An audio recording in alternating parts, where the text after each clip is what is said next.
everyone. We'd like to welcome you to today's webinar, Self-Employed Individuals and Small Businesses, Paycheck Protection Program and Loan Forgiveness, put together by Smolin. Just a little bit of housekeeping today. If this is your first time using GoToWebinar, you can log in by telephone or by your computer speakers. We also have a question section. So we're going to be taking questions at the end and answering them as many as we can. If we don't get to your question, we'll definitely have someone from the team respond to you with that later. So go ahead, put that in. If it's not answered during the presentation, we'll make sure that we get to as many as we can at the end of it. And today we have Henry Rinder, who's going to be the moderator for today's webinar. Henry is a licensed certified public accountant in New Jersey and New York with more than 30 years of public accounting experience. We also have Dan Cruzy, who's a licensed certified public accountant as well, and he's been practicing public accounting for over 20 years. He advises high net worth individuals, partnerships, S corporations, and handles estate planning. We also have Tom Cole. Tom is a licensed certified public accountant in Florida and New Jersey, and he has more than 35 years of public accounting experience. And with that, I will pass things along to Henry to get things started. Thank you very much, Amanda. We're gonna just cut to the chase this morning, or this afternoon rather, and because these are important topics, and surely we don't have a lot of time in 30 minutes to cover something this complex. So the agenda today is really to address the framework of Payroll Protection Program, what it covers, and how to apply for the forgiveness grant. Also, we're going to address what to expect in terms of your employee count and payroll, how those calculations are made, and what are the actual application for loan forgiveness requirements. What is it that you would need to submit, and who do you submit it to? And frankly, I hope that we're going to have time to address also suggested ways to ensure you are tracking the spending properly. So this way, when it comes to the grant, you have appropriate, justifiable documents to back up your request for the forgiveness. I will turn over, as we go to the first slide, I'll turn the mic over to Tom. Amanda, next slide, please.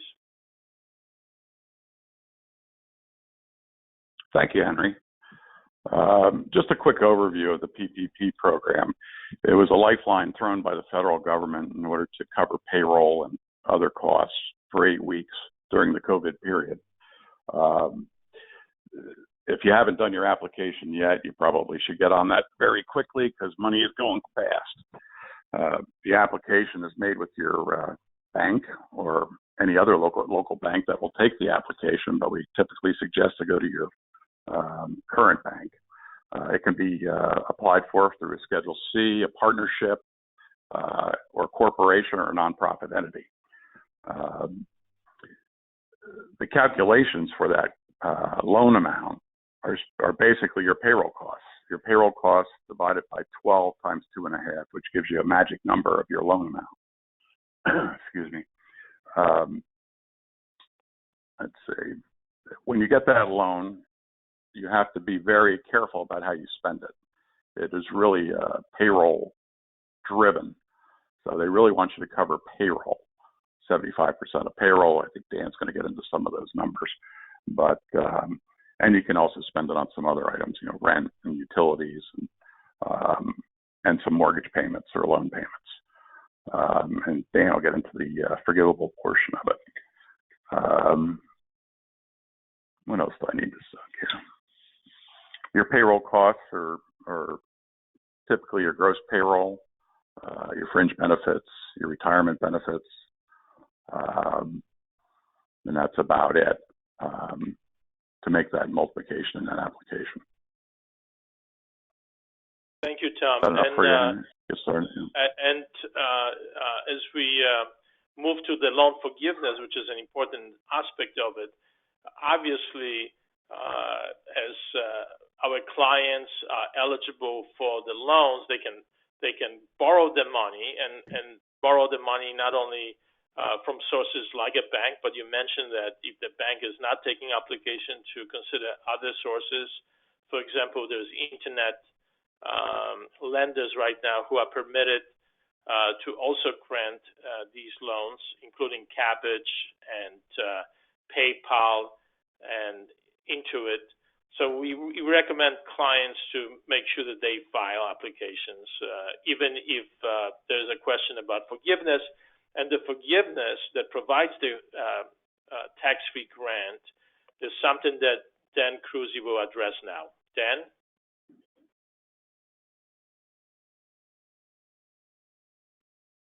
You have the next slide. Okay, so the loan forgiveness is the part that I think everybody's interested in. The loan itself is a great loan. It's 1% over 2 years, and you get to defer it for 6 months before you have to make a payment. So if it ever happened that you didn't get your loan forgiven, which is basically a grant, it's still a good program. But when you think about the words, it's Paycheck Protection Program. So there's a concentration on payroll. So if you want to have this forgiven, there is an 8-week covered period that you're going to have to do testing on, and you're going to have to keep records of what kind of expenses did you incur during this 8-week period. Okay, so the 8-week period starts when the bank first distributes the funds. So the day the bank distributes the funds is the day that this 8-week period would start. All right, and this 8-week period, you're going to have to measure what your payroll costs are, what your interest expenses were, what your rent expenses were, and what your utilities were over the 8-week period. Okay, now 75% of the payroll has to be, 75% of your expenses in that 8-week period that you're using this loan on has to be for payroll. The other 25% can be spent on other costs such as interest or rent or utilities. All right. Okay, so now we're into that. So your main expenses now are your payroll costs, your mortgage interest, your rent, and your utilities. 75% has to be for payroll costs, and the other 25% could be used for mortgage interest, rent, and utilities during that period, during that 8-week covered period. Okay, we could go to the next slide.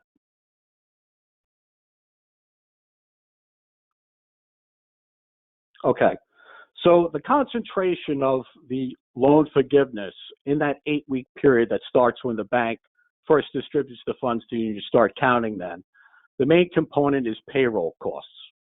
Okay, payroll costs, and there was a lot of confusion on this when the law first came out. Payroll costs are salary, wages, and tips up to $100,000 for any employee. Okay, and you can also, on top of the $100,000, you can also include into that other covered benefits such as pension expenses or medical expenses or state and local expenses you might have, like uninsurance premiums for these people. Now, it's only going to be 8 weeks of coverage. So basically, if someone made $100,000, you take the $100,000, divide it by 52 weeks, multiply it by 8 weeks.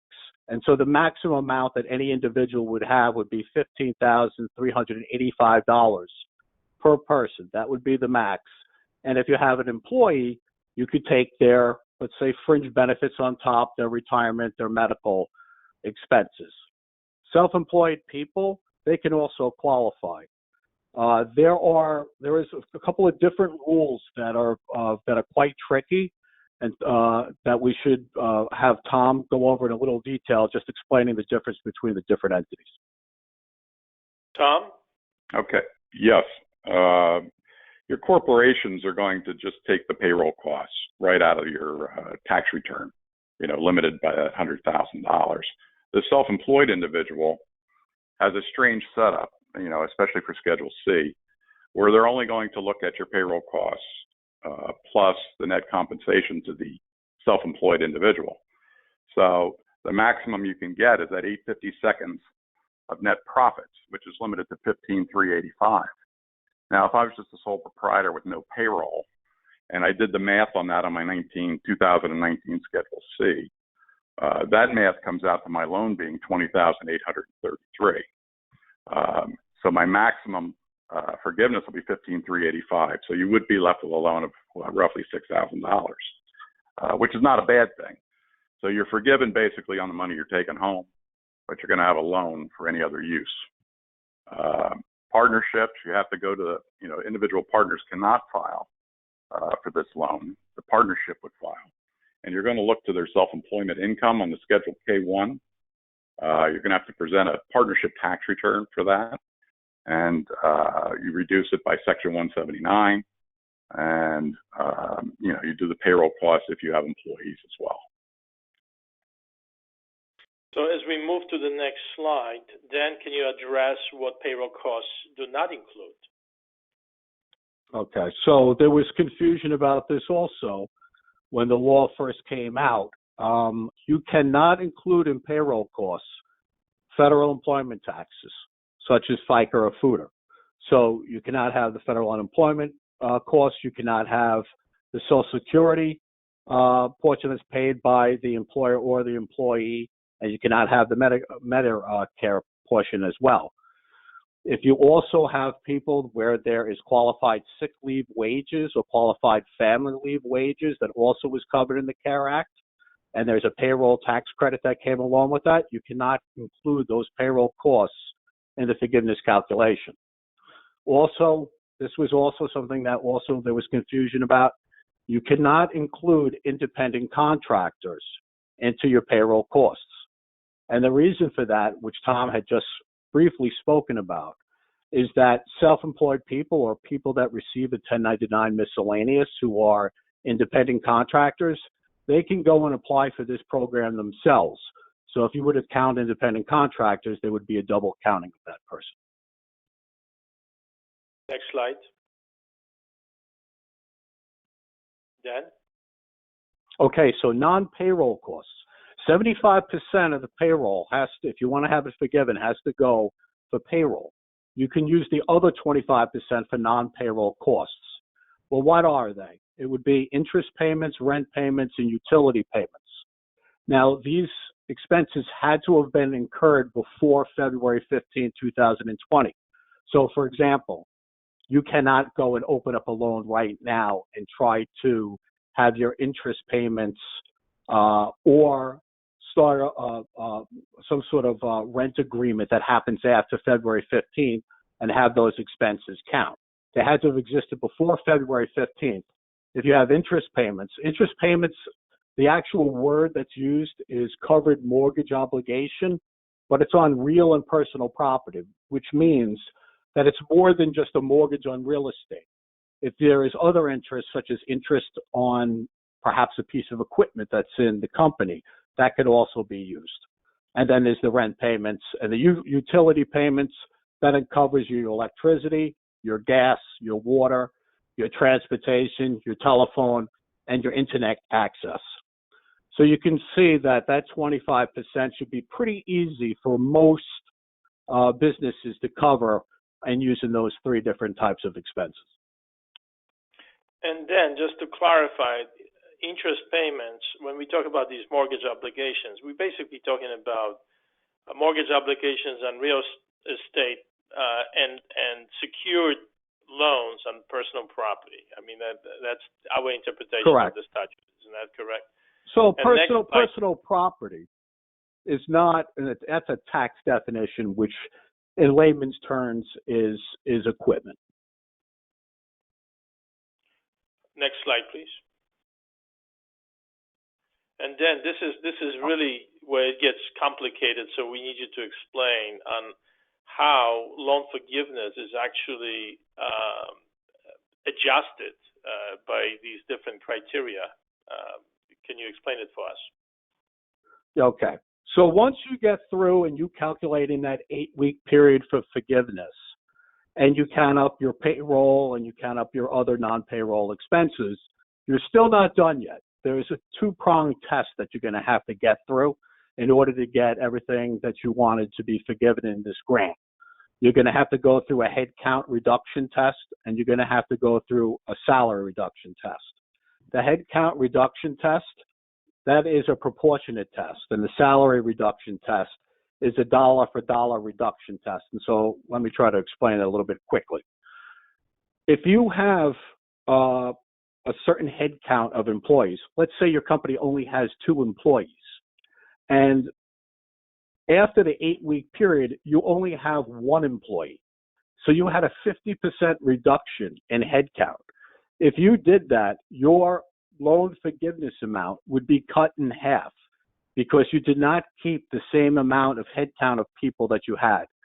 There is a somewhat complicated terminology used, which is a full-time equivalent person. And so somebody that is a part-time person, you might have 2 part-time people, might equal 1 full-time equivalent person. That head count, if you want to get 100% forgiveness, needs to be the same. If you drop the head count, then there is a proportionate calculation that will reduce your forgiveness. After you get done with that, you then go to the second test, which is the salary reduction. You are not allowed to reduce any person's salary by more than 25%. If you do reduce the person's salary by more than 25%, whatever dollar amount that is that falls below the 25% for each person or each salaried person that you have to then reduce after the headcount reduction test is done. You then reduce that dollar for dollar for the amount of salary for any person that's on the 25%. Now, there are certain calculations that are going to be tough with this. For example, you might not have the same employees working for you that when you started before the covered period test began. And so the question is, if I hire a new employee, am I still good with this? Do I still meet the headcount reduction test? Do I still meet the salary reduction test? And we believe the answer to that is yes, but it's on a case-by-case basis. So it's surely this test, the 2 criteria test, shows and demonstrates how the whole program is designed to maintain the labor force at the same level with some possible salary reductions to sort of help alone during the COVID-19 crisis. But needless to say, this is complex and was a good explanation. Can you then go to the next slide and address, what is the process of applying for the forgiveness? Okay, so even though this plan is done through the federal government and the Small Business Administration, the loan process, when you go to apply for the loan, is done through a bank. The same forgiveness process is also done through the same bank or banker that you actually started this program with and who gave you the loan. So what you need to do is, after that 8-week period is over with, you need to then apply with your lender, who is your banker, for this forgiveness piece. And you're going to have to supply documentation verifying with support what the full-time employees are from the start to the finish to basically satisfy the headcount reduction test. You're also going to have to provide them with documentation showing the pay rates during that covered period. When it comes to your other non-payroll expenses, such as mortgage obligations or utilities or rent, you're going to actually have to show documentation showing those payments actually did occur. And the lenders are required by the law to give you an answer with your loan forgiveness within 60 days of receipt of the application. So maybe, Tom, if you could address this question. If you were Schedule C and your forgiveness amount is based on what you made in 2019, what do you think would be a documentary support that you would need to submit to a lender to demonstrate your qualification for the forgiveness if you were Schedule C? Well, if you're a Schedule C, Henry, with no employees, you're actually just showing them the same Schedule C from 2019 that you provided for your application. So They're not looking to see if you took the money home. They're just saying, we'll forgive you for that. They're protecting the self-employed individual's payroll check. If you have payroll involved there, you'll have the same situation. If you have employees under your Schedule C, you'll have the same situation as Dan described, that you'll have to give the same, payroll information and whatnot for that forgiveness portion. Amanda, if we can go to the final slide, we're going to open to questions. And frankly, I'm going to tee off with a pretty complex question that we have seen surfacing in previous webinars, and that is we have the idle loans and we have the PPP loans. We also have the payroll tax deferment and we have a payroll tax credit. And the question that often comes is, how do these programs overlap? There's a up to $10,000 grant in the idle loans, the economic injury disaster loans. And there is also a payroll tax credit that was already enacted as well into law as a way to help with the cash flow and the deferment. So, Tom, perhaps you can tee off and see how you can explain this overlap. Yeah, let's talk about retention credit real quickly. I mean, that's 50% of your $10,000 per employee wages that you could take as a tax credit directly on your 941, your employment tax form. The problem with the retention credit is there's some hurdles. You have to look back 1 year and see if you had a decline in receipts of 50% or more to a similar quarter to the prior year. So you have to start to really show that you're in real trouble in order to accomplish that credit. Now, as far as getting the credit for, I'll bring all my family in to work, it doesn't work for family members of the owner.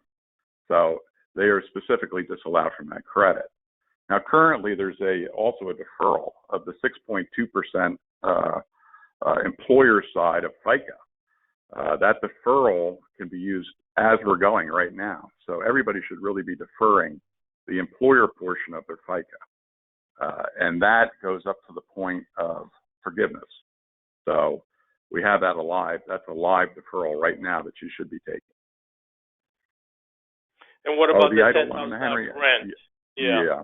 The $10,000, if you were lucky enough to receive that grant, is a tax-free, is a forgivable, tax-free, but forgivable $10,000. Not everybody has gotten that $10,000. But if you got forgiveness from that idle front-end loan, you have to reduce your forgiveness on the PPP loan. So it reduces it dollar for dollar. If you got it on the idle, it reduces whatever the amount that would be forgiven under the PPP loan. Nonetheless, if you have the loan under the idle, you can also get the loan under the PPP, and those do not prohibit people from applying for one or the other. Isn't that correct? You can do both. Yes, you can do both, and you can also choose to refinance your idle loan within your PPP loan. But the $10,000 is not a double dip anywhere. You can't get the $10,000 and the full PPP forgiveness. Thank you, Tom. Amanda, let's open the floor and see what kind of questions we get from the audience. Yeah, so there are actually a lot of questions around this one. And one that actually came up a number of times is kind of a combination. People are asking if cell phones and cars, and, cars in terms of, is it a lease? Is it car repair? Is it gas? Do those count as part of the PPP loan? And does that extend to their employees? So, not just themselves, but also the employees. I could take that, Henry, if you want. Please. The gas, you'll see transportation under utilities, and I've seen it referenced in some of the guidance that's going to be your gasoline for your vehicles, for your business vehicles.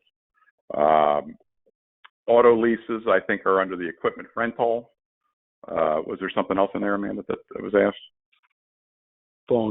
These are car repairs and then the cell phone. Cell phone, yes. As long as you had your cell phone service prior to February 15th, I would be very cautious about car repairs. I don't think that's one of them. So Tom or Dan, are you saying that the car rentals, meaning leases on let's say corporate automobiles, would fall under what you would consider rent and therefore be part of the forgiveness amount? Is that what I'm hearing? Yes, on the 25% portion. But you also have to realize, Henry, that we're still waiting for regulations on the forgiveness. Mm-hmm. We're still dealing with the statutory forgiveness provisions. The SBA and the U.S. Treasury have not come out with regulations. So if we give you an answer and say yes for something like that, which might appear to be gray, there's no guarantee that in the regulations they might not come out and specifically address something like that. Yeah, that's right, Dan. Excellent those point. Should be out any day now. Yeah. So, Amanda, next question. Sure. So one of the questions that was asked was, for self-employed individuals, is health insurance a payroll cost or non-payroll cost? Health insurance for your employees is a payroll cost. Health insurance for the self-employed individual is not.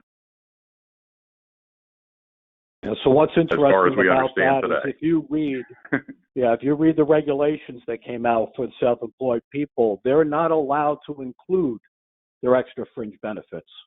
Whereas somebody that would receive a W-2 but still be a shareholder in a C Corp or an S Corp would be allowed to include those extra costs.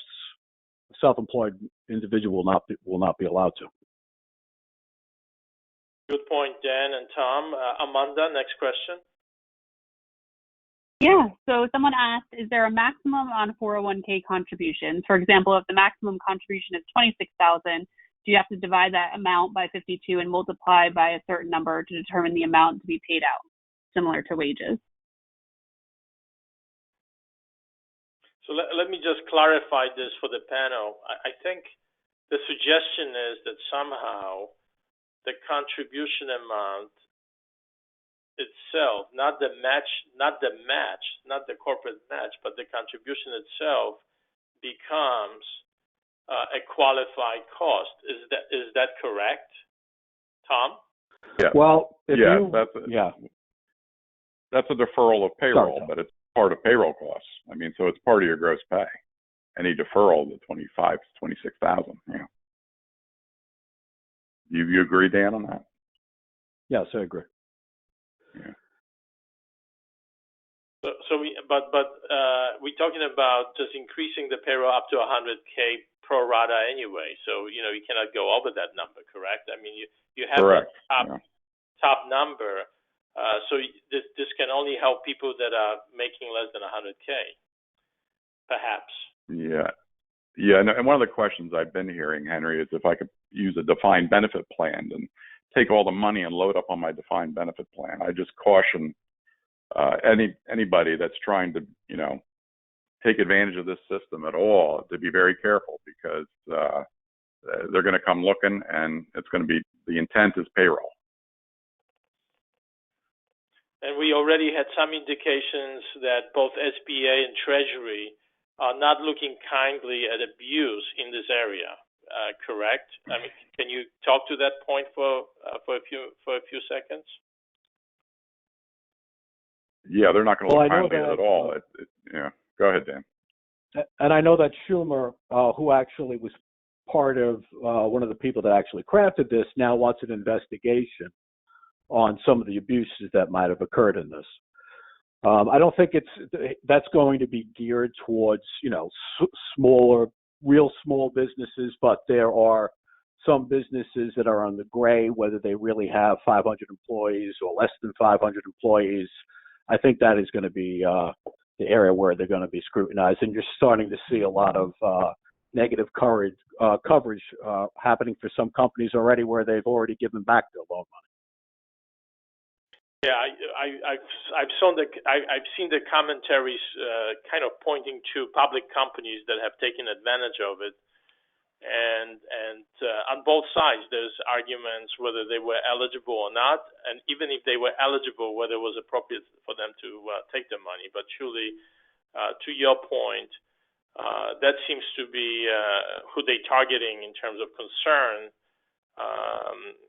in terms of abuse of this program.